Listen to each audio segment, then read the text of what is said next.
Today we are making An Doughnut. A cake donut is filled with Anko sweet red bean paste. It is one of the most popular items in Japanese bakeries. We'll show you how to make it. For ingredients and complete recipe, please visit our website japanesecooking101.com. First, we combine the cake flour and baking powder and sift together a couple of times.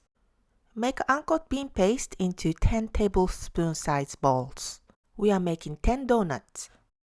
Spread half cup sugar thinly on a plate or baking sheet. In a bowl, put soft butter and sugar and whisk well. Add lightly beaten egg to butter mixture in 3 parts. Then add the milk and vanilla and whisk. Add the flour mixture and mix with a spoon or a spatula until the dough becomes uniform. If it's too sticky, let rest in the fridge for 30 minutes.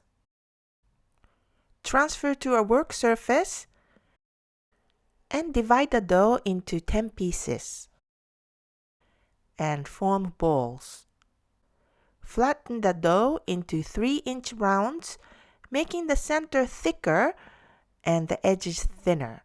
Take an Anko ball, put it in the center of the dough, and wrap it with the dough completely. Make sure you pinch and seal the end. Flatten a little bit, just like that, and repeat. Heat deep frying oil at medium-low temperature and gently drop the donuts. Fry until golden brown, turning frequently. Since the dough has sugar in it, it tends to brown quickly. Cook at low temperature and taking care not to burn the surface. Remove from the oil.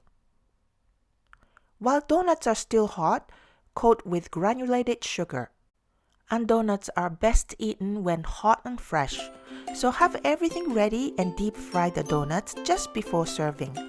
A warm cake donut filled with sweet red bean paste is such a delicious treat. We hope you try this soon. 美味しい。美味しいね。